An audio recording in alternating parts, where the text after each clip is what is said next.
equals the sun hung low in the sky, casting long shadows that stretched across the vibrant green of the football field. I stood there, glancing around the bleachers, a mix of excitement and dread churning in my stomach. It was the last home game of the season, and the atmosphere buzzed with anticipation. My friends were gathering, laughing, and trading playful jabs. I should have felt part of it all, but there was a weight inside me that made everything feel a little off-kilter. My best friend Tyler waved from the front row, his smile wide and contagious. "Hey, Ethan, you ready to crush those Wildcats?" he shouted, his voice cutting through the buzz of the crowd. I forced a grin, but inside, my heart was barely keeping pace with my mind. "Yeah, totally, let's show them what we've got," I called back, but my head was miles away. I turned to scan the other side of the field, and that's when I saw him, Jard Crenshaw, the quarterback and the crowned king of Greenwood High. There he was, tossing a football back and forth with his posse, laughter spilling from his lips like honey. It was the kind of laughter you wanted to bottle up and save for a rainy day. Just watching him made the anger boil inside me, heat creeping up my neck. Memories of the past few weeks flashed through my mind, uninvited and unforgiving. "Earth to Ethan!" Tyler's voice broke through my thoughts. He was standing right beside me now, his eyebrows raised with genuine concern. "You okay, man? You look like you just saw a ghost." I forced myself to shake off the lingering frustration that clouded my mind. "Just thinking about the game." I tried to sound casual. "Right, the game," he smirked, not buying a word. "I know you. This is more than just the game. Spill it." I wanted to tell him. The weight blocking my chest felt like a storm brewing just beneath the calm. But how do you explain to your best friend that the guy who has everything, the popularity, the girls, the respect, is also the one person who has made my life a living mess? How do you share that when it feels like voicing it might give it power? "Seriously, Ty, it's nothing." I forced a chuckle, my voice sounding strange even to my own ears. "All right, but don't think I'm dropping it. I know you better than anyone, and this isn't you." He walked away a step and turned, distraction forgot. "You want to talk later?" "Sure." As I watched him walk back to the bleachers, I inhaled deeply, trying to shake the melancholy that settled over me like a heavy blanket. The reality of being a 17-year-old in a small town forced me to confront my thoughts daily. Everybody knew everybody, and rumors spread like wildfire. Half the school, perhaps more, worshipped Jard Crenshaw like he was some sort of oracle. Yet beneath that bronze facade, I knew there lay a world of deceit and cruelty. He had brought so many of us down, one cruel word at a time. My mind drifted to the day he had taken it too far. 2 months ago, my skin was still prickling with shame. The rest of the team gathered in the locker room, laughter echoing off the metal lockers. I had just finished a grueling practice, my muscles aching, and my spirit was high. I thought it was a moment of inclusion when Jard had invited me to join the group. "Bring it in, Ethan. You're one of us now," he had said with that dazzling smile that could charm anyone. All eyes turned to me, and that small spark of excitement lit within me. Maybe I had moved up in the ranks. Maybe I was finally seen, but the glee had evaporated in seconds. "Let's give Ethan a warm welcome," he announced, his voice dripping with mockery. "I hear he's got moves on the field, just not with the ladies." The gasps and snickers bounced off the walls, and the sharp cut of their laughter made my heart sink. I tried to laugh it off, but my mouth felt dry. My cheeks were so warm that I was certain they were glowing like red signals flaring in the night. It was then that I realized this was not a moment of inclusion, but rather an embarrassing trap designed for entertainment at my expense. Jard continued, "But hey, if you need practice, I'm sure we can find someone willing to give you pointers." That was it. I was crushed. Those simple words made the air go thick around me, the laughter of my teammates piercing deep into my soul. I was just as bitter about my own tangled emotions as I was about Jard's maliciousness. Tyler had seen me leave the locker room, evidently confused. He found me on the sidelines outside, the sunset casting shades of orange and pink around me. "Man, what just happened?" Tyler asked, concern etched on his face.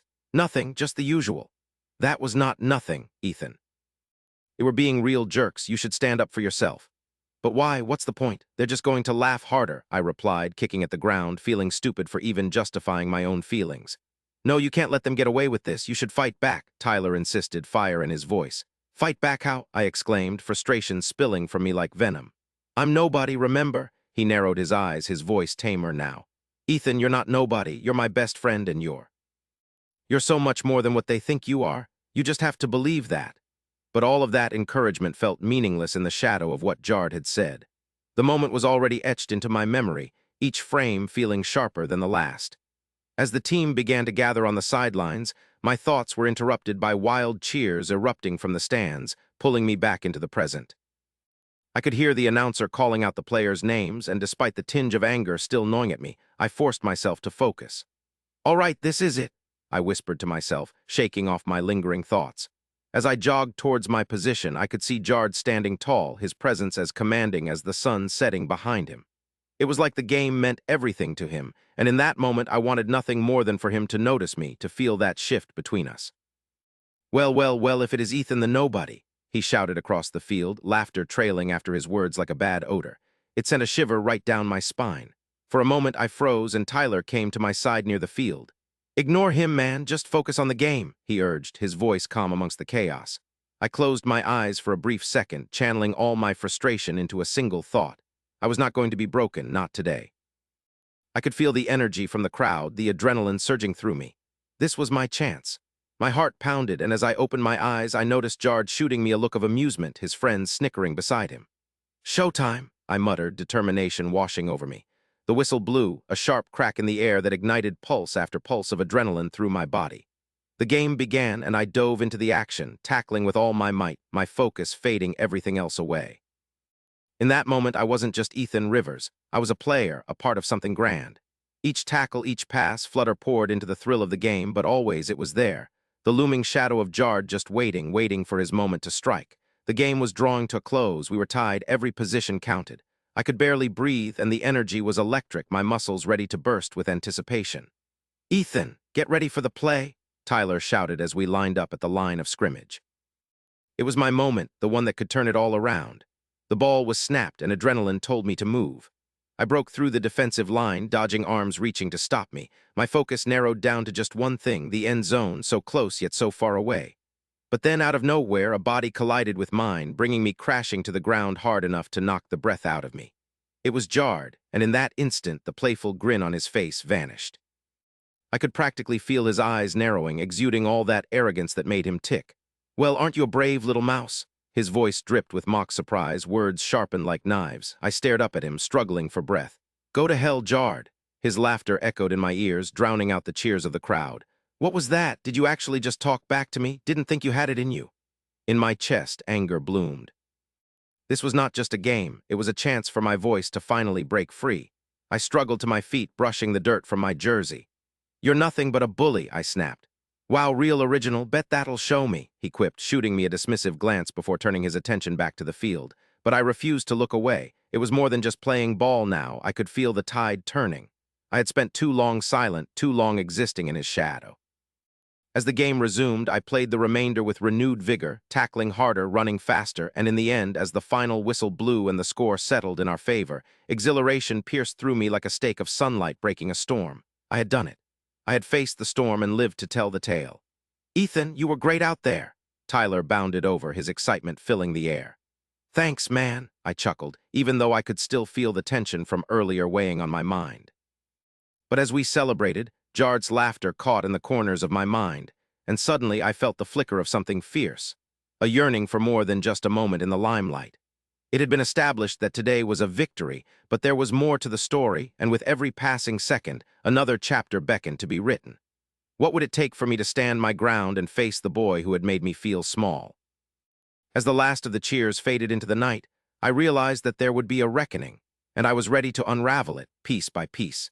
Ethan Rivers stared at the chipped paint on the wall of his bedroom, the unmade bed littered with old textbooks and the remnants of last night's snack, a half-eaten bag of potato chips lying despondently on the floor. Sunlight leaked in through the narrow window, dappling the room in a warm glow that did little to chase away the chill that hung around him. It was an odd contrast, really, this warmth that felt so distant from the coldness that spread through his chest. I could not shake the feeling that I was on the precipice of something darker, something that would change everything. I wanted to seek reclamation, but how does one begin to reclaim what was lost? It was a question gnawing at me as I climbed back into my headspace, allowing the memories to wash over me like a tide I could not escape. The boy who used to be me, a careless teenager with laughter that bounced off the walls of the school hallways, a group of loyal friends surrounding me, whispering jokes, sharing secrets. That boy who stood tall alongside his friends, standing against the tide of bullies and heartless whispers, was gone now, washed away, like footprints disappearing on a sandy shore. It was deep in the night when the dreams drifted away, leaving me alone with the demons named Carter and his pack. I closed my eyes tightly, wishing to shut them out, but there they were, ghosts lingering at the edges of my mind. I threw my legs over the side of the bed, the cold floor sending shivers up through my spine. It was time to face the day, time to prepare the centerpiece for my own small symphony of revenge. The thought spread a rueful grin across my lips, that mischievous turn of my mouth carrying a weight all its own. I had spent long nights pondering over how to confront Carter, how to seize back the dignity that slipped through my fingers like grains of sand. And in doing so, I had built a plan, one that felt as intricate as a spider's web. Stepping into the shower, the water warmed against my chilly skin, steam rising like a pot boiled over. My mind raced as I worked through the details of my scheme, heart pounding in sync with the rhythm of the water crashing down around me. Today was different. Today, for the first time since everything went wrong, I felt a flutter of hope, a flicker of strength. I could finally do something to break the unending cycle of torment. I whispered to myself, "You will not be a coward anymore, Ethan Rivers." The words echoed against the bathroom walls, bold, ready for action. As I dressed, I moved mechanically, hardly feeling the fabric of my shirt against my skin, the insecurities that had become my bulwark no longer holding me back and, in fact, now feeling like armor. The scent of shampoo hung in the air, floral and light, but I didn't have time to care for anything less than the rage bubbling just beneath my surface. Swallowing down the memory of last week's humiliation, the lunchroom laughter, the pointed fingers aiming toward me like arrows aimed at a target. I carved the words, "not again," into my mind like a talisman, a promise. With one final look in the mirror, I opened my bedroom door and stepped into the aftermath of a previous life.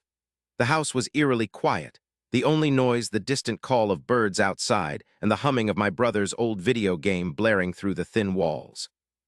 Tim was absorbed in another quest, his fingers dancing across the controller as if he was shooting invisible arrows from a pixelated bow at gods and monsters. A small smile tugged at the corners of my mouth. To him, these fictional battles were everything, but today I had my own game to conquer. The front door creaked open as I stepped into the sunlight, the warmth now settling onto my skin like an embrace. Greenwood was alive with the early hints of autumn, leaves beginning to dance from green to gold beneath the overhead branches. It was beautiful, serene, yet an absolute contradiction to what brewed inside. The neighborhood seemed to bubble with normality as I walked, people fetching their morning coffees, children chasing one another down the streets, and the aromas of breakfast wafting from nearby homes. But everywhere I looked, I was reminded of the hurt that twisted inside me like a viper. As I approached the bus stop, the knot of anxiety tightened in my stomach. "Just breathe," I muttered to myself, pushing through the tightening tension. My heart raced. Every beat was a drum announcing I was here. I felt the familiar grip of shame claw at me as I spotted Carter, his hulking figure leaning casually against the bus stop sign, flanked by his pack of sycophants who laughed loudly, their voices echoing like a mocking chorus. The sight twisted a knife deep in my gut, the very image fueling the fire that sparked within me. "Hey, look, it's the ghost of the geek," one of Carter's friends shouted, causing a ripple of laughter to sweep through the group. "Thought we buried him last week." Their jeers hung in the air, intoxicating and suffocating, thickening the atmosphere around me. I turned my back, feigning indifference, my fists clenched tight at my sides as I focused on the tarmac beneath my feet. I could feel the hurt morphing into something else, something sharp and focused, igniting the resolve I had built overnight. Today they would see a different Ethan. The bus arrived with a squeal of brakes and my heart quickened. I could escape this moment for a few long minutes. I stepped inside, the bus immediately buzzing with muffled conversations, backpacks thumping onto the floor, and the soft rustle of seats shifting as students found their places. I slid into a seat near the back, taking a deep breath, trying to create a little distance from the storm brewing at the front of the bus. I could feel my pulse hammering as I glanced out the window, the world blurring by in streaks of green and amber, but my mind remained focused. I had to keep my composure, play the long game, remember the steps of my plan. I needed more than raw emotion. I required precision and cleverness. The whispers of my thoughts regrouped, structuring the plan I had come up with. I had a connection that they did not know about, a weakness in Carter's exterior that I had spent enough time observing to exploit. It was a single thread, delicate but sturdy, tying him to a secret that would unravel everything if tugged the right way. My mouth curled into a slight grin, the thought giving me a rush, filling the void that once held doubt. It was one thing to plot revenge, quite another to execute it with finesse. Among the blur of bodies talking and laughing, I suddenly spotted someone who could change everything. Alyssa. She was beautiful, with long caramel hair and a smile that lit up the corners of her wide eyes, an effortless sense of grace that made her completely unaware of the effect she had on people. I had seen her in the hallways, and there was something magnetic about her, like a beacon of light in an ocean of shadows. I had never had the courage to approach her, a quiet wallflower even among the crowd, but today felt different. Catching her eye, I felt a fleeting sense of clarity. "This is the moment," I whispered to myself, fighting against the tides of doubt that pulled me under. What if she could help me? What if she could be a means to an end? Pushing the fear aside, I squared my shoulders and moved to the seat across from her. "Hey, Alyssa," I managed to stutter, my stomach fluttering uncomfortably. Looked up in surprise, her brow creasing softly in confusion. "Ethan, hey," she replied with a smile, her voice warm and inviting. "What are you doing here?" The connection in her voice felt like a gentle hand on my shoulder, grounding me. Just trying to get through the day, I guess," I replied, a nervous chuckle slipping from my lips. "How about you?" "Just really looking forward to the dance next week," she said, her eyes sparkling like stars in the twilight. "I've been planning my outfit for ages." I felt my heart thud in anticipation as I mentally prepared myself. "Yeah, the dance, that's going to be something," I said, my voice barely a whisper. "You know what? I was thinking of asking someone maybe if you have any advice." I could feel the warmth spreading through me, a glimmer of hope igniting behind my rib cage as I braved the leap into the unknown. "Oh, sure, who were you thinking?" She leaned in, her enthusiasm absolutely radiant, and for that moment everything else faded away. My plan, my confrontation with Carter, it all fell to the background as I focused solely on Alyssa. I could see the kindling of interest in her eyes, and something deep inside urged me to press forward. "Well, actually, I was thinking maybe we could," but before I could finish that thought, the brakes screeched, and the bus came to a jarring halt. My moment of courage was interrupted, the stillness of my resolve oozing away as the doors swung open. "All right, everyone out." The bus driver hollered, and the movement around us surged like a wave. I blinked, dazed, caught between my intentions and my fear. This wasn't where I wanted to be, that much was clear. As we shuffled off, I realized the buzz around me had returned, conversations blending into a cacophony that echoed within my head. I reached for Alyssa, ready to push myself further as the squeak of sneakers and laughter surrounded us like a thick fog. Outside, as the crowd filtered into the schoolyard, I felt the anchor of my plan dissolve ever so slightly. My determination was at the edge of being shaken, worry creeping back in like an unwelcome visitor trying to find a home. But there was something stronger brewing beneath all that. I felt it swirling and building, adrenaline dancing beneath my skin, ready to be channeled. Before I could second-guess myself, I turned back to Alyssa, those eyes sparkling as anticipation flickered before us. "Alyssa, wait, can I ask you for a real favor?" "Of course." Her face lit up again, and the momentum I felt churning inside rushed to the surface. This was it. "You don't even know what it is yet," I said, the grin spreading before I could let those words cage me in. "I trust you," she replied, bright and sure, and with that belief echoing like a lifeline, I plunged headfirst into the chaos of my captured destiny. "Let's talk somewhere private then. There's something important I have to tell you, and I think how you might be able to help." There, standing in that bustling yard as the crisp autumn wind whipped through the air, I let that flicker of hope hold me as I ventured deeper into my plan for revenge. The air in my room felt thick with anticipation as I stared at the flickering cursor on my laptop screen. Each blink seemed to mock me, reminding me of how close I was to unleashing my plan. My heart hammered in my chest, a rhythm that matched the escalating chaos in my mind. The betrayal by Aaron, my former best friend, loomed over me like the storm clouds gathering outside my window. Rain pattered against the glass, a symphony of nature that felt both calming and infuriating. I could hear the faint rumble of thunder in the distance, as if the sky was aware of the storm brewing within me. I leaned back in my chair and took a deep breath, trying to calm my racing thoughts. "It's almost time," I whispered to myself, feeling the weight of the decision I was about to make. I could almost hear my mother's voice in my head, reminding me to take the high road, to be the bigger person. But what did that even mean when the person you trusted most had crushed you in the dirt? I shook my head, tossing aside those well-meaning thoughts. "This isn't about being nice," I muttered, my fingers brushing against the keyboard. A swift click brought me to a website filled with local forums, a digital territory I had mastered in the countless hours spent plotting my revenge. I navigated through posts and comments, searching for the exact right person who could help me execute my plan. I needed someone who thrived in chaos, someone familiar with the underbelly of high school. As I scrolled, my phone buzzed on the desk, vibrating with urgency, pulling me away from the screen. I glanced down and saw a message from Jess, my other close friend, and my pulse quickened. She had been a constant support and a grounding force through all of this, even when my anger got the better of me. "Hey, are you okay? I haven't heard from you in a while," it read. The simplicity of her concern made my chest tight. I could almost picture her worry line forming on her forehead. I typed back quickly, "Yeah, I'm fine, just busy with school stuff." It was a half-truth that felt heavy on my heart, but I couldn't let her in on my plans. She would never understand. Her reply came almost instantly, brightening my mood for just a moment. "Don't forget about the party tomorrow. You have to come. Everyone's looking forward to seeing you." I felt a flicker of warmth at her words. A party was the perfect cover. It was all part of my facade as Ethan, the laid-back guy who let things slide, but deep inside, I was balancing on a knife's edge, ready to plunge into darkness. I hesitated for a moment, considering whether to tell her my actual thoughts, but the rush of revenge clawed at my insides, drowning out my conscience. I typed, "Sounds good, I'll be there." After hitting send, I pushed my phone to the side, forcing myself to focus on the task at hand. I had all night to figure out my approach to Aaron, the snake who had bitten me when I was down. The storm outside intensified, and I glanced out the window. Rain cascaded down like a waterfall, soaking everything in sight. I clenched my fists, my resolve hardening. "This is it," I murmured, diving headfirst back into my online search. Hours slipped by in a blur, fueled by a cocktail of adrenaline and bitter resentment. I finally found what I was looking for, a contact who could bring the chaos I needed into Aaron's world. "Hey, is this Derek?" I asked, my voice steady as I dialed the number listed on the forum. The line crackled, a sharp contrast to the overwhelming silence of my room.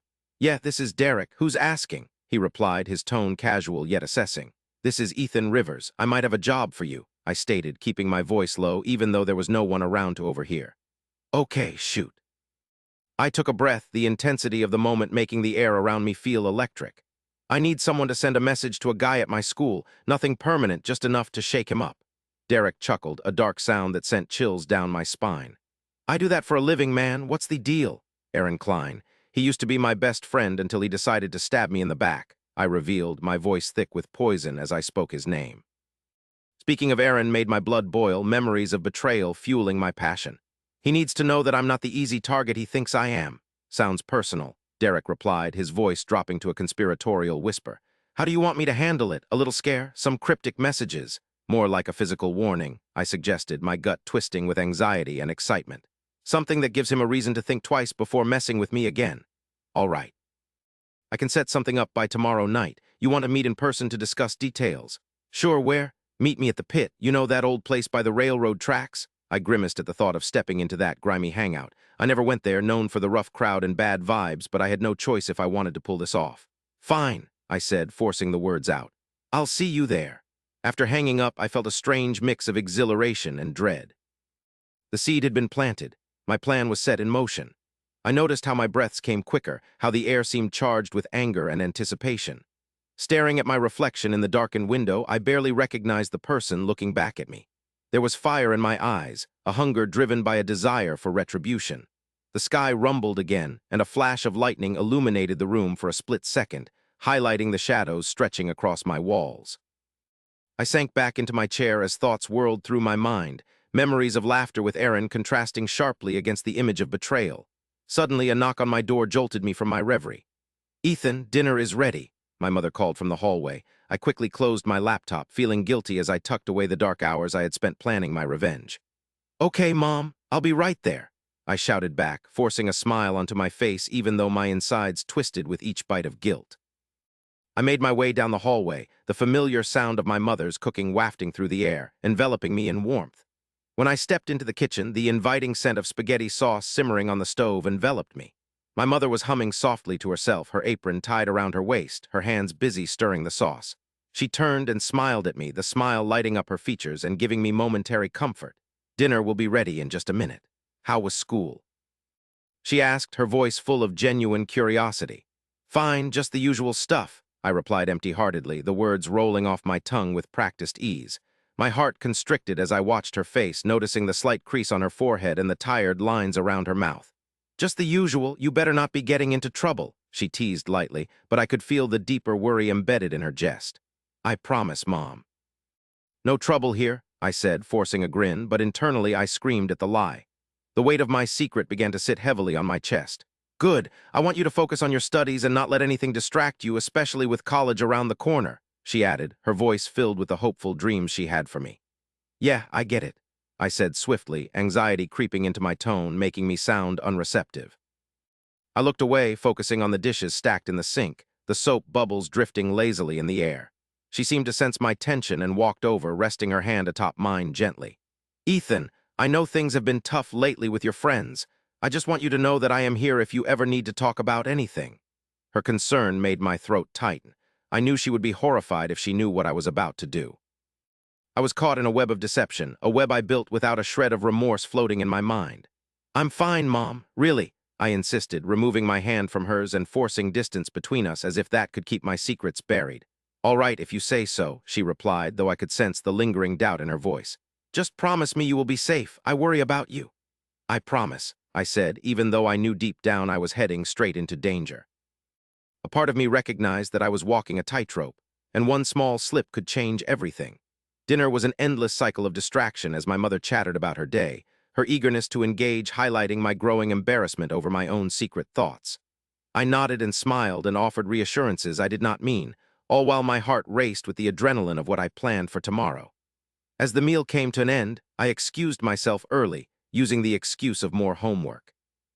I could taste the guilt lingering like a bitter aftertaste as I retreated to my room, feeling as if I wore a mask around my mother, a mask she couldn't peel away. Once inside my haven, I slammed the door behind me, the sound echoing in the silence that enveloped me. I sank into my chair once again, the chaos in my mind louder than ever now. Thoughts of revenge filled my consciousness like a fire ready to leap from one dry branch to the next. I gripped my laptop and typed furiously, taking the last few notes for my meeting with Derek the next evening. I felt a rush of excitement as I envisioned Aaron's face when he realized he had pushed me too far. When I was done, I leaned back in my chair and closed my eyes, allowing every scenario I had imagined to unfold behind my eyelids, each flash a twisted thrill that drove my hunger for vengeance even deeper. But deep down, I felt the sting of self-doubt. Was this really the path I wanted to take? Would it bring me the satisfaction I so desperately craved? As thunder crashed outside, I opened my eyes, staring into the void of my darkened room, whispering softly to myself, "Tomorrow it begins." I steeled my heart against the creeping fear, determined to take what I believed was my rightful retribution. And as the winds howled outside, I felt the point of no return fast approach. Ready to swallow me whole, I stood outside the grimy diner, its neon sign flickering like a distant memory. It was a rainy night, the drops cascading down the windshield of my old truck, creating a curtain of blurry lights and shadows. The scent of wet asphalt mixed with the greasy barbecue wafting from inside made my stomach churn, but I squinted through the rain, heart drumming in my chest as I watched the entrance. Tonight was the night. I hadn't felt this mixture of excitement and nervousness since I'd made the decision to exact my revenge. My grip tightened on the steering wheel as I recalled the faces of those who had wronged me, those who had laughed at me, bullied me, and left me in the dust. "They're going to pay," I whispered to myself, each word falling heavy in the damp air. I took a deep breath, reminding myself of the stakes. 3 years of humiliation boiled down to this single moment. I swung the door open and stepped out, the cool air cutting through the warmth of the truck's interior. My sneakers splashed against a puddle, sending droplets flying. I grimaced but pressed on, pulling my hood up as I walked toward the diner. Inside, fluorescent lights buzzed as I let the door swing open. The sound of laughter and clinking plates filled the air, a stark contrast to the brewing storm in my gut. I scanned the faces, finally locking eyes with the group huddled in the corner booth. There they were, Jason, Ashley, and the others. My breath caught in my throat as I saw them together, laughing as if they were the stars of their own miserable comedy show. Jason's obnoxious laugh cut through the noise like nails on a chalkboard. "Did you see Ethan's pathetic face when he tried out for the basketball team?" said, his voice booming through the diner. The rest of the group erupted in laughter, and it was like a dagger to my heart. That was my moment. I swallowed hard, feeling the bile of my anger rising but knowing it would not deter me. I was better than them now. I took a few steps deeper into the diner's warmth, the scent of coffee mixing with fried food enveloping me. I could feel the eyes of the staff on me, and for just a heartbeat I felt self-conscious. But I shook it off. No more being the punching bag. I was here to turn the tables. "What's that loser doing here?" Ashley's voice cut through my thoughts like ice, snapping me back into focus. I thought he'd finally take the hint and vanish. I marched up to their booth, fists clenching at my sides. "Hey, everyone!" I tried to keep my voice steady. Jason glanced up and snorted, shaking his head as if he couldn't believe I had the audacity to approach them. "What is this, some kind of cosmic joke? Look who crawled out from under his rock." The group exploded in more laughter at his comment, and for a moment I felt that old, familiar heat creeping up my neck, the urge to retreat surging within me. But I forced my chin up and pressed on. I just wanted to talk. Those words hung in the air thick like smoke. Talk. Jason's incredulous expression deepened into something more menacing. You expect us to take you seriously? Why not just go back to the kids' table? Ashley chimed in, her tone dripping with mockery. Or better yet, go home and cry about how friends don't want you. I took a deep breath, feeling the adrenaline pulse through my veins. What if I told you I'm not that kid anymore? They stopped laughing. For a moment there was silence, heavy and charged as if the very air around us had shifted. I could see uncertainty flicker in their eyes. What are you talking about? Jason said, his bravado slipping, revealing a flash of confusion beneath the sarcasm. I could feel the bitterness from all those years surfacing, battling my better judgment. You all treated me like I was nothing, like I didn't deserve a voice. But look at me now. I'm done letting you walk all over me. I felt a sense of empowerment rise in me, and with it came the satisfaction of daring them to confront me. If this is about that basketball thing, he started, but I cut him off. No, this is about respect, about you all thinking you can just bully me without consequences. What do you think you're going to do? Ashley shot back, rolling her eyes. Write a best-selling novel about your sad little life. She tried to laugh it off, but I could see the way her fingers fidgeted against the table. Maybe the cracks in their facade were finally starting to show. Actually, I leaned closer, lowering my voice so only they could hear. I have plans for tonight, a plan that will show everyone exactly who I am. For a split second, doubt creased Jason's brow. Did he think I would back down? What are you, he began, but I cut him off again. The truth is I've been working hard, training, and when I walk out of here tonight, you might find yourselves in a rather embarrassing situation. You think you can scare us? Jason spat, his bravado once again edged with uncertainty. You're still just the pathetic loser we've always known. I could feel my heart racing, every syllable pushing me closer to the edge of my own resolve. What if I told you my plan involved a pretty public reveal? I let those words hang, feeling the tension heighten. I know the secrets you all desperately want to keep hidden. Secrets. The rest of the group echoed, their expressions taut with confusion and concern. I could feel my confidence growing, bubbling under the surface, urging me to take this entire moment and mold it into something powerful. Yeah, I continued, drawing out every word like honey from a comb. Everyone in Greenwood deserves to know the truth about you all, don't you think? Jason smirked, although there was a glint of panic in his eyes. What is that supposed to even mean? The corner of my mouth twitched as I leaned closer, letting my voice become barely a whisper.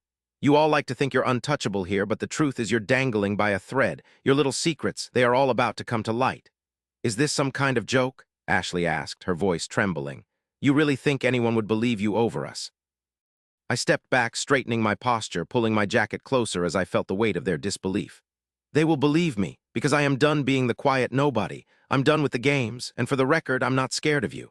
Deep down, my pulse surged with excitement alongside the fear, the thrill of standing my ground overpowering everything I had felt before. I could feel their skepticism sway as I turned around, heading for the exit. Wait, Jason called out, his voice more urgent now. I paused just before the door, glancing back over my shoulder, ready to unleash a flood of courage. What if we made a little wager? You think you can ruin us, prove it in a way we can see? I narrowed my eyes, weighing their suggestion. It was reckless, perhaps any moment I'd regret this confrontation, but I felt like I was on the brink of something monumental.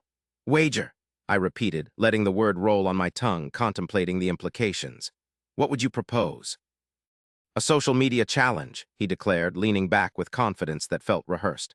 1 week, you dig up dirt on us. If you fail, you're the loser and we expose you for who you were. If you succeed, we never breathe another word against you. Deal. I hesitated, and the weight of the moment anchored me in place, adrenaline racing through my veins. This was the moment I had been preparing for, yet the stakes were higher than ever before. Deal, I said, the realism crashing over me. The see-you-later callousness in my voice belied the uncertainty that throbbed in my heart. Jason grinned, the challenge lit behind his eyes, and I felt an exhilaration I hadn't known in years. My entire world could shift within the span of a week. I stepped out of the diner into the rain, my heart pounding like the aftershocks of an earthquake, and I couldn't shake the feeling that I was teetering on the edge of something enormous. The cold droplets splattered against my skin, but the thrill of the challenge ignited a fire in my chest. They wanted a fight. They had no idea what they had just agreed to. As I climbed into my truck, adrenaline continued to race through my veins, mingling with an almost electric anticipation of what lay ahead. I had a week to dive deep into their darkest secrets, every little thing they thought they had buried. And I would not only expose them for who they truly were, but create a spectacle that would bind their names to the mockery they once attached to mine. I backed out of the diner lot, wheels splashing against the puddles, head spinning with possibilities and familiar faces flashing through my mind. The flames of truth were now ignited, and I was ready to fan them into an all-consuming fire.